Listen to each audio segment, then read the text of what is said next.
So I'm Karen Bates-Gager, and I'm the development director here at Turning Point. Okay, when was the charity established and why? So we were established in 1980, so actually we're getting ready for our 40th anniversary. We're actually very excited by that. We're kicking that off. Our fiscal year starts October 1st, so we're actually prepping right now for our 40th year. And actually the reason we started is kind of actually a sad story because we're a very grassroots organization. Back in 1979, there were 2 homicides here in Mount Clemens from domestic violence. 2 women were killed, and several of the women in the community said, this is unacceptable. We have to have some place for women to go when they're in that kind of a situation. And so through a grassroots effort, they partnered with a local church, and we started out at the Grace Church down the street here with 2 mattresses in the basement. And that's how Turning Point started. It's interesting how we've evolved over the years from that to where we are today. So. All right, well, what is the basic mission then of Turning Point? So Turning Point's mission is to work with survivors of domestic violence, sexual assault, to regain control of their lives. Those are 2 both very traumatic, life-changing experiences.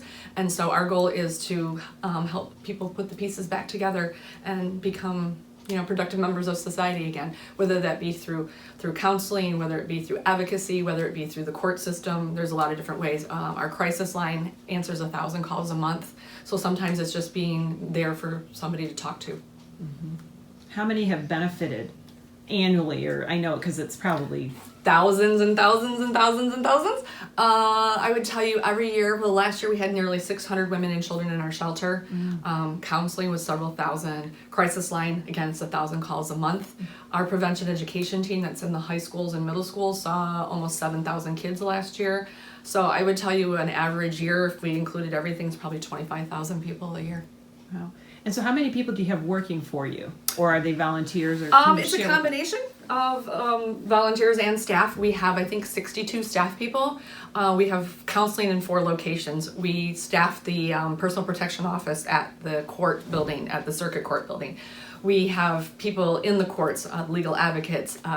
We have people that work at the shelter, counselors here, all the different locations, the secondhand store, the prevention education team, which is on the road all the time. So lots of moving parts and lots of people involved. And then volunteers. We couldn't even do it all that we do without the volunteers. They do everything from the store to babysitting. So where do you get your funding? Lots of different places. I would tell you about 60% of our funds are grant funded, whether it be through HUD or Community Development Block Grant money or United Way, things like that. The other 40% comes from people. Foundations, ask letters, events like the one that you attended, just lots of different ways. Wherever we can get funds, we can cobble it together. The more we have, the more we can help. Mm-hmm. And so what does $5,000 mean to you if you should win this? $5,000 means there's more survivors I can help, more kids that we can help, more women that will get the services that they need. And we serve men as well, although I would tell you the vast majority of our people that we serve are women and children. So $5,000 will help us help more people. That's counseling for, our services are all free. So we charge for nothing. So that could be, $5,000 could be 10 rape kits. It could be, 50 hours of counseling. There's a lot of different ways it could be broken down. Could be bed nights at the shelter. So can you share one success story with us? Yeah, actually, we do get a fair amount of success stories, and they usually make me very emotional when I get them. I have a lady that called not too long ago, and she was calling from Florida, and she was calling to let me know that she was getting up in years and her health was failing, and that she wanted to put us into her will. And we were chatting about different things, and she said, well, I stayed in your shelter.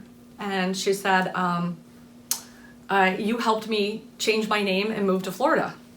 And we were chatting, and I was telling her about the strangulation program that we're working on right now. And suddenly she's sobbing on the phone. And I said, I'm sorry, did I say something wrong? And she said, no, I came to you. My husband had strangled me and left me for dead. And that's how I came to you. And you changed my name, you moved me out of state, and I went on to get, I think she said 3 or 4 different degrees. She had a very successful career. She was a successful career woman, and she had some money. And she said, I want to give it back to you because I wouldn't be here without you. Which made me cry, right? I'm sitting in my office sobbing. So those are the kind of success stories. I get a lot of calls from women who who want to donate or they want to help or they want to give back. And when I start talking to them, 9 times out of 10, it's because they were a victim at some point themselves and now have, moved on with their life and they want to pay it forward, or their mom was a victim. I just 10 minutes ago was looking at an email from somebody I was asking to sponsor Tara's Walk, and she was telling me about how her mom at 90 years old is a domestic violence survivor. And so, because it does, domestic violence in particular and sexual assault, they know no boundaries, right? Mm-hmm. They don't care what color you are, what religion you are, how educated you are, where you live. Like it crosses all boundaries. So we help people from all walks of life. Mm-hmm. So is there anything else you want to add? I mean, I think you said it all, but I want to give you a chance if there was something else. Just that Turning Point is such a wonderful organization because we help so many people. All of our services are free. Most of these women couldn't pay us if they wanted to. If we weren't here for them, they would have no place else to go. And that's often the stories that we hear is without us, I had somebody that was working for me who was a DV survivor, and she told me she lived in her car for 3 days because she didn't know about us. She left an abusive husband and lived in her car. And this is somebody who was a highly successful, management person. So we're here, and people need to know that we're here. And it could be just because you need somebody to talk to or you need shelter. Like, it just kind of goes all over. So how should they contact you? What phone number or what email? They can always, our website is one way of contacting us, which is turningpointmacomb.org. The crisis line is 586-463-6990. The office number, 463-4430. Any of those. The crisis line is 24 hours a day, 7 days a week, 365. So that's like if somebody needs help. Doesn't matter if it's 3 o'clock in the morning, somebody's going to answer that phone.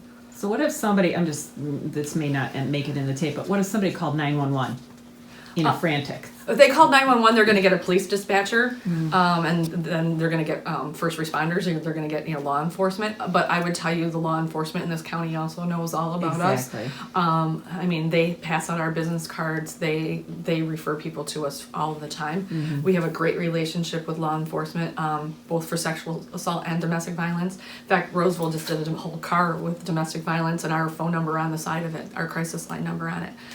That they drive around because they want people to know that we exist. I'm always shocked that I assume everybody knows about Turning Point, and that is not true. That lots of times people will say, "Oh, I didn't know anything about you," so that shocks me. But I work here. But I've known about Turning Point forever because my mother and I used to come here when I was younger to donate stuff. So, and our secondhand store is a great resource for people who need things inexpensively, or if they're looking to donate their stuff. We're always looking for stuff to set up our survivors in new homes.